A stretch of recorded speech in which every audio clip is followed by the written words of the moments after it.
በታሪካዊ ሀገራዊ ምክክር ጉባኤ ላይ የሚሳተፉ ተወካዮች ወደ አዲስ አበባ መግባት ጀምረዋል። በአዲስ አበባ አዲሱ የቤት ኪራይ ውል እድሳት ምዝገባ በይፋ ተጀመረ። በደሴ ዙሪያ ወረዳ በሙስሊሙ ማህበረሰብ መካከል የተፈጠረው የሀሳብ ልዩነት ማህበራዊ ስጋት መፍጠሩ ተገለጸ። የአያቶላ አሊ ኮማኒ የቀብር ሽኝት ስነ ስርዓት በኢራቋ ናጃፍ ከተማ እየተከናወነ ነው። ቻይና የአሜሪካና የኢራን ግጭት ወደ ጦርነት እንዳያመራ በማስጠንቀቅ ውይይት እንዲደረግ አሳሰበች።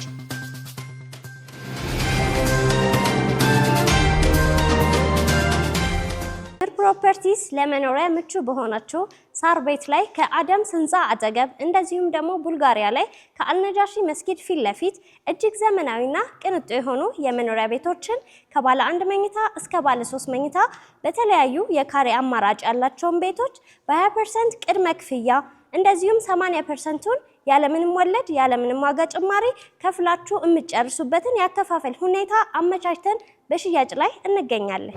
እንዲሁም ደግሞ የንግድ ሱቆችን ከ900 ሺህ ብር ቅድመ ክፍያ ጀምሮ እኛ ጋር ማግኘት ይችላሉ። ለበለጠ መረጃ ታች በምናስቀምጠው ስልክ ይደውሉልን። ቴምር ፕሮፐርቲስ የህልሞ ማረፊያ።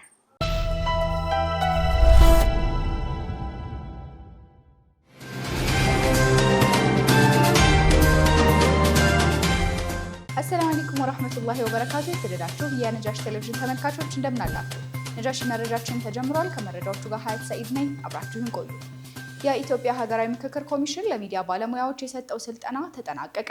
የኢትዮጵያ ሀገራዊ ምክክር ኮሚሽን በመጪው ሐምሌ 8 ቀን 2018 ለሚጀመረው ሀገራዊ ምክክር ጉባኤ የዘገባ ሽፋን የሚሰጡ የህዝብ፣ የግል እና የማህበራዊ ሚዲያ ባለሙያዎችን አቅም ለመገንባት ለ2 ቀናት ሲሰጥ የነበረውን ስልጠና ዛሬ አጠናቋል። ስልጠናው በዋናነት የመገናኛ ብዙሃን ባለሙያዎች በምክክር ሂደቱ ዙሪያ ያላቸውን ግንዛቤ በማሳደግ ዘገባዎችን በሚያዘጋጁበት ወቅት ሊከተሏቸው በሚገቡ የሙያ ስነ ምግባርና የሰላም ጋዜጠኝነት መርሆች ላይ ያተኮረ ነው። ተሳታፊዎች ከ150 በላይ የሚሆኑ የሀገር ውስጥና የውጭ መገናኛ ብዙሃን፣ የሃይማኖት ተቋማት፣ የሚዲያ ክፍሎች እንዲሁም የማህበራዊ ሚዲያ ተጽዕኖ ፈጣሪዎች ተሳትፈዋል።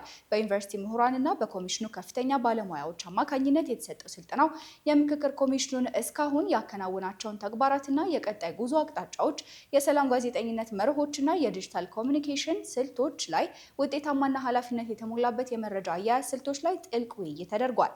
የኮሚሽኑ አመራሮች ባደረጉት ንግግር ሀገራዊ ምክክሩ የተጣለበትን ታሪካዊ ኃላፊነት እንዲወጣና ግቡን እንዲመታ የሚዲያው ድርሻ ወሳኝ መሆኑን አስገንዝበዋል።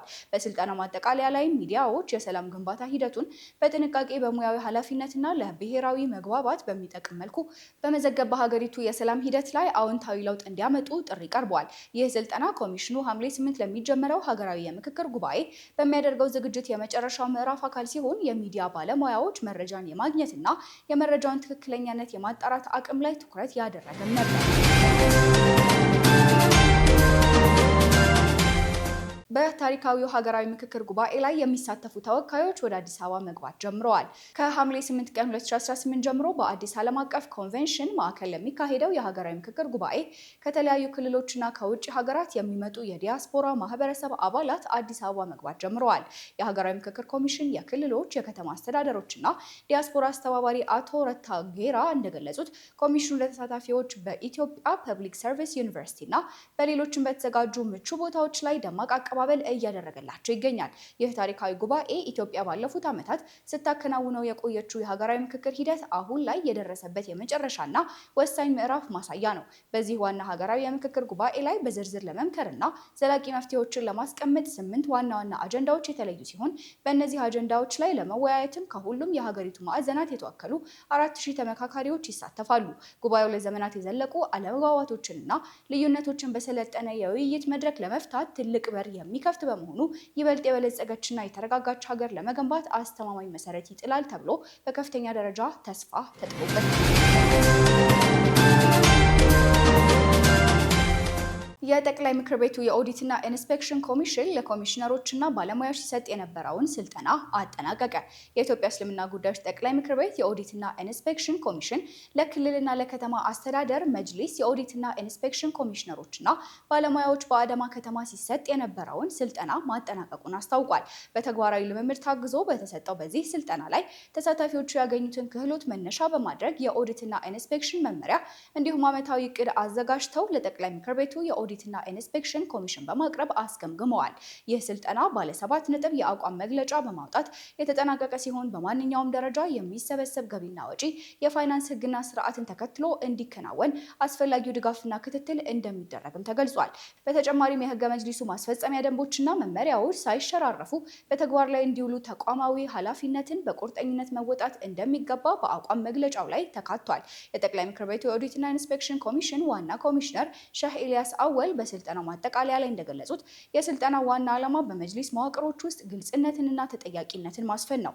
ኮሚሽነሩ አክለውም ሰልጣኞች ከስልጠናው ያገኙትን እውቀትና ክህሎት በአግባቡ በመጠቀም ለተቋሙ ስኬት የድርሻቸውን አዎንታዊ ሚና እንዲጫወቱ አደራ ብለዋል። በአዲስ አበባ አዲሱ የቤት ኪራይ ውል እድሳት ምዝገባ በይፋ ተጀመረ። በአዲስ አበባ ከተማ የሚገኙ የግል መኖሪያ ቤቶች የአከራይና ተከራይ አዲስ የውል እድሳት ምዝገባ ከዛሬ ሐምሌ 1 ቀን 2018 ጀምሮ በሁሉም ክፍለ ከተሞች በይፋ መካሄድ ጀምሯል። የከተማዋ ቤቶች ልማትና አስተዳደር ቢሮ እንዳስታወቀው ይህ የምዝገባ ሂደት ቀደም ሲል በወጣው የኪራይ ቤት ቁጥጥር አዋጅ መሰረት ለ2019 በጀት ዓመት የሚተገበር ሲሆን የተፈቀደው ዓመታዊ የኪራይ ጭማሪ ጣሪያም 11.5 በመቶ ብቻ እንዲሆን ተወስኗል። የከተማ አስተዳደሩ ይህንን አሰራር የዘረጋው በኪራይ ገበያው ላይ የሚስተዋሉ ህገወጥና ዘፈቀዳዊ አሰራሮችን በዘላቂነት ለመግታትና የዜጎችን የኑሮ ጫና ለመቀነስ በማሰብ ነው። የተወሰነው የዋጋ ማስተካከያም በከተማዋ ላይ የተደረገን ሰፊ ሳይንሳዊ ጥናት መሰረት ያደረገ ከመሆኑም በላይ የነዋሪውን እውነተኛ የመክፈል አቅምና ወቅታዊውን የኢኮኖሚ ሁኔታ ያገናዘበ መሆኑን ተገልጿል። ይህ አዲሱ አሰራር አከራዮች ከወቅቱ ጋር የተመጣጠነ ፍትሃዊ ገቢ እንዲያገኙ የሚያስችል ሲሆን፣ በሌላ በኩል ደግሞ ተከራዮች ካልተገባ የዋጋ ጭማሪ እና ከተደጋጋሚ መፈናቀል ድነው የተረጋጋ ህይወት እንዲያመሩ ያግዛል። ውሳኔው በከተማዋ ያለውን የኑሮ ውድነት በማቃለል ረገድ ከፍተኛ ማህበራዊና ኢኮኖሚያዊ ፋይዳ እንዳለውም የቢሮ መረጃ ያመለክታል። በደሴ ዙሪያ ወረዳ በሙስሊሙ ማህበረሰብ መካከል የተፈጠረው የሀሳብ ልዩነት ማህበራዊ ስጋት መፍጠሩ ተገለጸ። በደቡብ ወሎ ዞን ደሴ ዙሪያ ወረዳ ከድጆ 16 ቀበሌ የሚኖሩ የመስጂድ ኢማሞችና የሃይማኖት መሪዎች በማህበራዊ ህይወታቸው ላይ ከፍተኛ ስጋት እንደተጋረጠባቸው ለነጃሽ ቲቪ ገልጸዋል። የአካባቢው ነዋሪዎችና የቀበሌው እስልምና ጉዳዮች ምክር ቤት ዋና ጸሐፊ ሼህ መሐመድ ይማም፣ የአካባቢው የእድር ኃላፊዎችና አንዳንድ ዳኞች በሙስሊሞች መካከል ያለውን የፊርቃ ልዩነት መነሻ በማድረግ በማግለልና የተለያዩ ቅጣቶች በመጣል ከፊል ሙስሊሞችን ተጎጂ ማድረጋቸውን ተናግረዋል። በተለይም በአንሷር መስጂድ የሚሰግዱ ሰዎችን ካፊር በማለት ስም ማጥፋት፣ ከእድር ማባረር እንዲሁም የሟቾችን አስክሬን አንቀብርም እስከ ማለት ድረስ የደረሰ ሰብአዊነት የጎደለው ማህበራዊ ጫና እየተፈጠረ መሆኑን የአካባቢው ነዋሪዎች በምሬት አስረድተዋል። በጉዳዩ ላይ የተጠየቁት የደሴ ዙሪያ ወረዳ እስልምና ጉዳዮች ምክር ቤት ኃላፊ ሼህ መሐመድ ሳኒ ችግሩ መኖሩን አረጋግጠዋል። በአካባቢው የሚኖረው ማህበረሰብ ሙሉ በሙሉ ሙስሊም ቢሆንም አንዳንድ ግለሰቦች ሃይማኖታዊ ክፍፍል ለመፍጠርና የተወሰኑ ቡድኖችን ለማግለል ጥረት እያደረጉ መሆኑን ገልጸዋል። ምክር ቤቱ ይህንን ችግር ለመፍታት ከ7 ጊዜ በላይ የውይይት መድረኮችን ቢያዘጋጅም መፍትሄ ሊገኝ ባለመቻሉ ጉዳዩ ከአቅማቸው በላይ መሆኑን አሁን ላይ ለወረዳው የጸጥታ ዘርፍ ሪፖርት በማቅረብ የመንግስትን ጣልቃ ገብነት እየተጠባበቁ እንደሚገኙ አስታውቀዋል። ምክር ቤቱ ይህንን ችግር ለመፍታት ከ7 ጊዜ በላይ የውይይት መድረኮችን ቢያዘጋጅም መፍትሄ ሊገኝ ባለመቻሉና ጉዳዩ ከአቅማቸው በላይ በመሆኑ አሁን ላይ ለወረዳው የጸጥታ ዘርፍ ሪፖርት በማቅረብ የመንግስትን ጣልቃ ገብነት እየተጠባበቁ እንደሚገኙ አስታውቀዋል። በሌላ በኩል የቀበሌው ሊቀመንበር አቶ አብዱ ኢብራሂም መጀመሪያ ላይ ችግሩ መኖሩን አምነው በአስቸኳይ ለመፍታት ቃል ገብቶ የነበረ ቢሆንም በሁለተኛው የስልክ ጥሪ ግን የቀረበውን ቅሬታ ሙሉ በሙሉ አስተባብለዋል።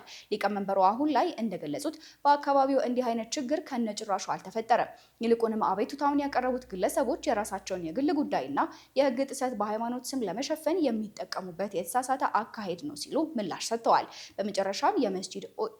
በመጨረሻም የመስጂድ ኢማሞችና የቀድሞ ቃዲ ላይ የሚሰነዘረው ዛቻና ማህበራዊ ማግለል እየተባባሰ በመምጣቱ ስጋታቸው መጨመሩን የገለጹ ነዋሪዎች ጉዳዩ ወደ ባሰ ግጭት ሳይሸጋገር ከክልል እስከ ፌዴራል ያሉ የኢትዮጵያ እስልምና ጉዳዮች ጠቅላይ ምክር ቤት አመራሮች በአስቸኳይ ጣልቃ እንዲገቡና ዘላቂ መፍትሄ እንዲሰጧቸው ጥሪያቸውን አቅርበዋል። ነጃሽ ቲቪ ከደቡብ ወሎ ዞንና ከአማራ ክልል እስልምና ጉዳዮች ምክር ቤት ተጨማሪ ማብራሪያ ለማግኘት ያደረገው ጥረት ግን ሳይሳካ ቀርቷል። የተወደዳችሁ ተመልካቾቻችን እየተከታተላችሁ የምትገኙት ነጃሺ መረጃችንን ነው። ወደ ውጭ መረጃዎቻችን ተሻገርን። የአንካራው የኔቶ ጉባኤ የሙስሊሙን ዓለም ሰላምና የቱርክን ስልታዊ ተሰሚነት የሚያጠናክሩበት ሁነቶችን አስተናግዷል። በአንካራ በተካሄደው 36ኛው የኔቶ አባል ሀገራት መሪዎች ጉባኤ ላይ የቱርኩ ፕሬዚዳንት ረሲፕ ታይብ ኤርዶሃን የሙስሊሙን ዓለም ፍላጎትና ቀጠናዊ ሰላምን ማዕከል ያደረጉ ጥሪዎችን በግንባር ቀደምትነት አስተላልፈዋል። በተለይም በጋዛና በሊባኖስ ያለውን ውጥረት ማርገብና ሰላምን ማስፈን የሁሉም ወገን አስገዳጅ ኃላፊነት መሆኑን በማጉላት ለመካከለኛው ምስራቅ ዘላቂ መረጋጋት የእስራኤልና ፍልስጤም የሁለት ሀገር ምስረታቸው ብቸኛው ቁልፍ መፍትሄ መሆኑን በድጋሜ አረጋግጠዋል። ይህ አቋም በጦርነትና አለመረጋጋት ውስጥ ለሚገኙት የቀጠናው ሙስሊም ማህበረሰቦች መብትና ደህንነት ወሳኝ በሆነው ዓለም አቀፍ መድረክ ላይ ጠንካራ ዲፕሎማሲያዊ ድምጽ የሚሰጥም ነው። በሌላ በኩል የአሜሪካው ፕሬዚዳንት ዶናልድ ትራምፕ ከኢራን ጋር የነበረው የተኩስ አቁም ስምምነት ማክተሙንና ተጨማሪ ንግግሮች ጊዜ ማጥፋት መሆናቸውን መግለጻቸውን ተከትሎ በሆርሙዝ ወሽመጥ አካባቢ ያለው ውጥረት በከፍተኛ ሁኔታ አድጓል። ይህንን የደህንነት ስጋት ለመግታት ፕሬዚዳንት ኤርዶጋን ቱርክ ስልታዊ ጠቀሜታ ያለውን የሆርሙዝ የባህር መስመር ፈንጂዎችን ለማጽዳት አስፈላጊውን አስተዋጽኦ ለማድረግ ዝግጁ መሆኗን ይፋ አድርገዋል። ይህ እርምጃ በዓለም አቀፍ የነዳጅና የንግድ መስመር ላይ ቀጥተኛ ተጽዕኖ ያላቸውን የሙስሊም ሀገራት የኢኮኖሚና የደህንነት ጥቅም ከመጠበቅ ባሻገር የቀጠናው ሁኔታ ወደ ከፋ ቀውስና የኃይል ፍልሚያ እንዳያመራ ለመከላከል የሚረዳ ስልታዊ ጣልቃ ገብነት ነው። በመጨረሻም ቱርክ በኔቶ ጥምረት ውስጥ ያላትን ግዙፍ ወታደራዊ አቅምና ስልታዊ አስፈላጊነት ይበልጥ በማሳየት የሙስሊሙን ዓለም ተሰሚነት ከፍ አድርጋለች። በአውሮፓ ውስጥ ትልቁን የምድር ጦር የያዘችው ቱርክ አዲሱን የአይልዝ ጥምር እዝ ዋና መስሪያ ቤቷን በብረት ጉልላት የደህንነት ስትራቴጂ አስጠብቃ ለኔቶ መከላከያ ሚኒስትሮች ለመጀመሪያ ጊዜ ክፍት ማድረጓና በአባላት መካከል ያለው የመከላከያ ኢንዱስትሪ ማዕቀብና ገደብ እንዲነሳ መጠየቋ የምዕራባውያንን ጥምረት ከውስጥ የመምራት አቅሟን ያሳያል ተብሏል። ይህም የሙስሊም ሀገራት በዓለም አቀፍ የቴክኖሎጂና የመከላከያ መዋቅር ውስጥ የራሳቸውን ወታደራዊ ሉዓላዊነትና የራሳቸውን አቅም መገንባት እንደሚችሉ ያሳየበትና ተጽዕኖ ፈጣሪነታቸውን የሚሸለሙበት መንገድ የጠቆመ እንደሆነም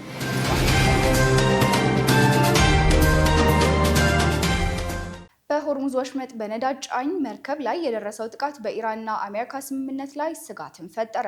በሆርሙዝ ወሽመጥ ላይ በነዳጅ እና በተፈጥሮ ጋዝ ጫኝ መርከቦች ላይ የተፈጸሙትን ተከታታይ ጥቃቶች ተከትሎ በአሜሪካና በኢራን መካከል ተደርሶ የነበረው ጊዜያዊ የሰላም ስምምነት ሙሉ በሙሉ ማብቃቱን የአሜሪካው ፕሬዚዳንት ዶናልድ ትራምፕ አስታውቀዋል። ፕሬዚዳንቱ ከቴህራን ጋር የሚደረግ ማንኛውም አይነት ንግግር የጊዜ ማባከን ነው ካሉ በኋላ የአሜሪካ ጦር በኢራን ላይ ጠንካራ ወታደራዊ ጥቃቶችን መፈጸሙን ይፋ አድርገዋል። ይህ አዲስ ወታደራዊ ውጥረት ያገረሸውን የኢራን መንፈሳዊ መሪ አያቶላህ አሊ ሆማኒ የቀብር ስነስርዓት እየተከናወነ በሚገኝበት ወቅት መሆኑ በቀጠናው ላይ የተደቀነው የጸጥታ ስጋት ይበልጥ ውስብስብ አድርጎታል። የአሜሪካ ማዕከላዊ እዝ የኢራን አብዮታዊ ዘብ በሳውዲና በኳታር የንግድ መርከቦች ላይ ጥቃት በመሰንዘር የተኩስ አቁም ስምምነቱን በግልጽ ጥሷል ብሏል። በምላሹም የአሜሪካ ኃይሎች የአየር ድብደባ በመሰንዘር በኢራን ውስጥ የሚገኙ የአየር መከላከያ ስርዓቶችን፣ የራዳር ጣቢያዎችንና ጸረ መርከብ ሚሳይል ይዞታዎችን ጨምሮ ከ80 በላይ ወታደራዊ ኢላማዎችን መምታታቸውን አስታውቀዋል። በተጨማሪም በስትራቴጂካዊው የውሃ መስመር ላይ ይንቀሳቀሱ የነበሩ ከ60 በላይ የኢራን ፈጣን የውጊያ ጀልባዎች በአሜሪካ ጥቃት ሙሉ በሙሉ ወድመዋልም ብለዋል። ይህን ተከትሎ የተቀሰቀሰው ወታደራዊ ግጭት በፍጥነት ወደ ጎረቤት ሀገራት የተስፋፋ ሲሆን የኢራን አብዮታዊ ዘብ በክልሉ በሚገኙ 85 የአሜሪካ ወታደራዊ ተቋማት ላይ የመልሶ ማጥቃት እርምጃ መውሰዱን አውጇል። በኩዌት የአየር ክልል ውስጥ የተተኮሱ 2 ባሊስቲክ ሚሳይሎች እና 13 ድሮኖች መክሸፋቸው የተገለጸ ቢሆንም የጥቃቱ ስብርባሪዎች በሀገሪቱ የኤሌክትሪክ መስመሮች ላይ ጉዳት አድርሰዋልም ተብሏል። ኩዌት በባህሬንና በግዛቷ ላይ የተፈጸሙትን የኢራን ጥቃቶች በጽኑ ያኮነነች ሲሆን የሳውዲ አረቢያው ብሔራዊ የባህር ትራንስፖርት ኩባንያ ባህሪ በበኩሉ ዋዲያን የተሰኘው የነዳጅ ጫኝ መርከቡ ጥቃት ቢሰነዘረበትም የአውሮፕላኑ ሰራተኞችና ጭነቱ ደህና መሆናቸውን አረጋግጧል። የፖለቲካና የወታደራዊ ተንታኞች ኢራን በሆርሙዝ ወሽመጥ በኩል በሚያልፉ ዓለም አቀፍ መርከቦች ላይ አዲስ የቁጥጥር ስርዓትና ቀረጥ ለመጫን የምታደርገው ጥረት ለግጭቱ መባባስ ዋነኛ መንስኤ ነው ይላሉ። አሜሪካ ለኢራን ሰጥታው የነበረውን የነዳጅ ማዕቀብ ነፃ የማድረግ ፈቃድ በመሰረዝ ወሽመጡ ለዓለም አቀፍ የንግድ እንቅስቃሴ ክፍት እንዲሆን ጫና እያደረገች ሲሆን የኢራን ባለስልጣናት ግን ዋሽንግተን አዲሱን የሆርሙዝ ወሽመጥ ይዞታ ልትቀበል ይገባል በማለት እየሞገቱ ነው። በአሁኑ ወቅት በሁለቱ ሀገራት መካከል የነበረው የኒውክሌር ድርድር ተቋርጦ ወታደራዊ ፍጥጫው ከፍተኛ ደረጃ ላይ ይገኛል።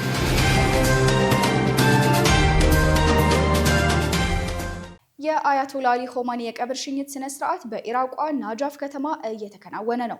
የኢራኑ መንፈሳዊ መሪ አያቶላ ሰይድ አሊ ሆማኒ እና የቤተሰቦቻቸው የቀብር ስነ ስርዓት በርካታ ሀዘንተኞችና ከፍተኛ የሀገር መሪዎች በተገኙበት በኢራቋ ቅድስት ከተማ ናጃፍ በከፍተኛ የሀዘን ድባብ ውስጥ እየተካሄደ ይገኛል።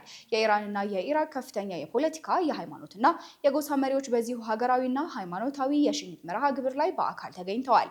የአያቶላ ሆማኒ እና የቤተሰቦቻቸው አስክሬን ትናንት ማክሰኞ ምሽት ናጃፍ ዓለም አቀፍ አየር ማረፊያ ሲደርስ በኢራንና በኢራቅ ከፍተኛ ባለስልጣናት ይፋዊ አቀባበል ተደርጎለታል።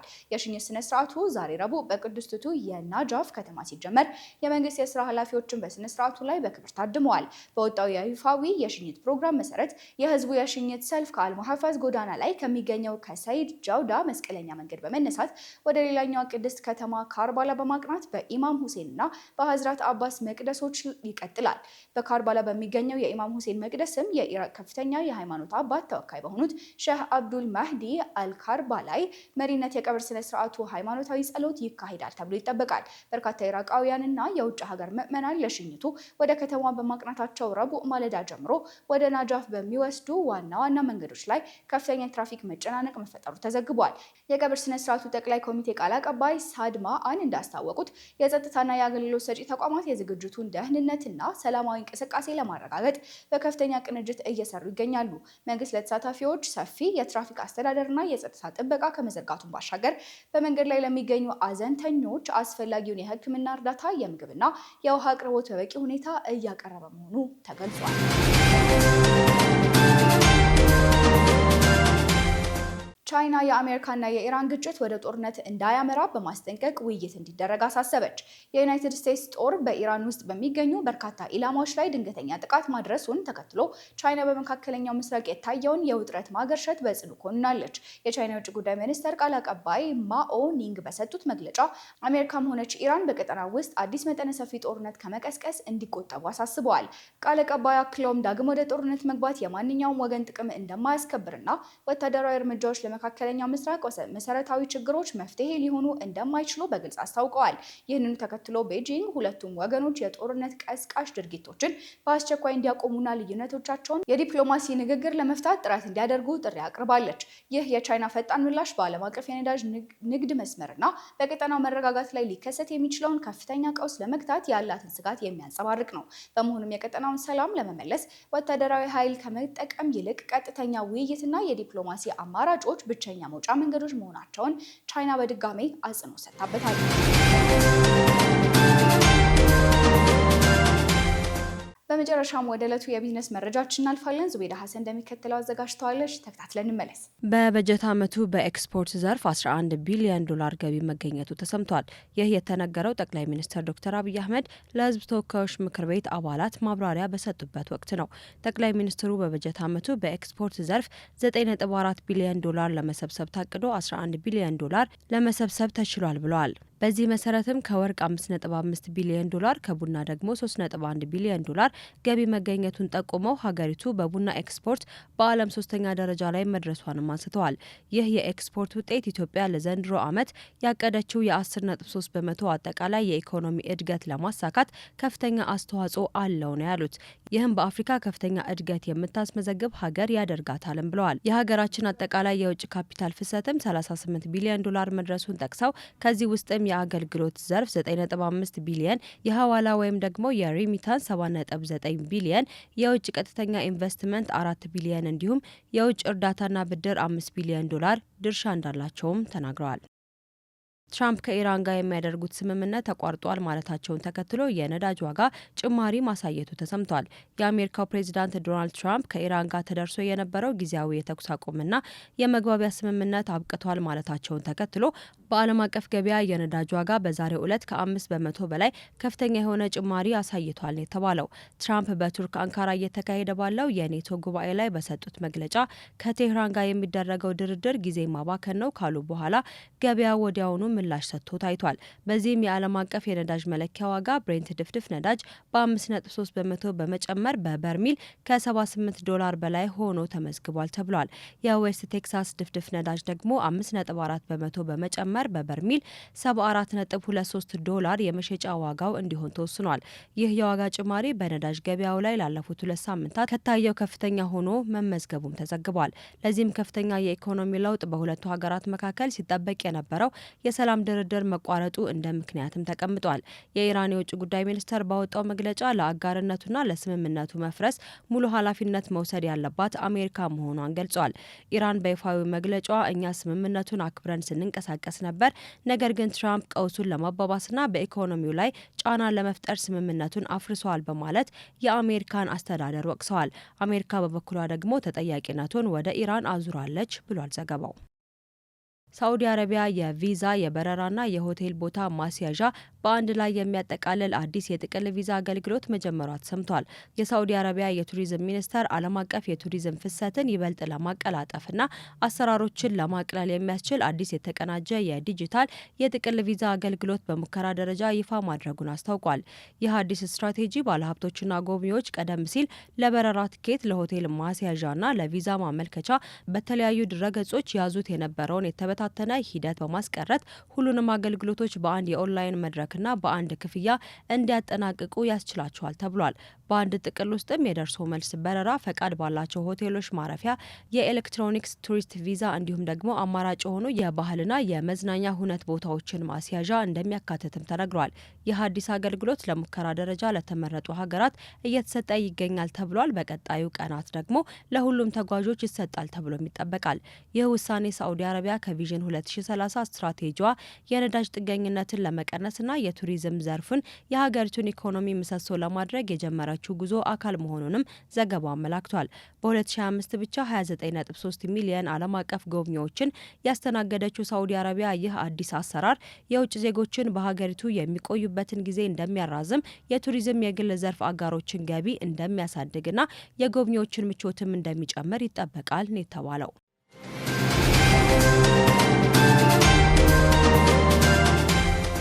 የተደራሽ ተመልካቾቻችን ለሰዓቱ ያጠናቀርናቸው መረጃዎች የተከታተላችኋቸውን ይመስሉ ነበረ። መረጃዎቹን ያደረስኳችሁ እኔ ሀት ሰይድ ነበርኩኝ። ወሰላሙ አለይኩም ወራህመቱላሂ ወበረካቱ።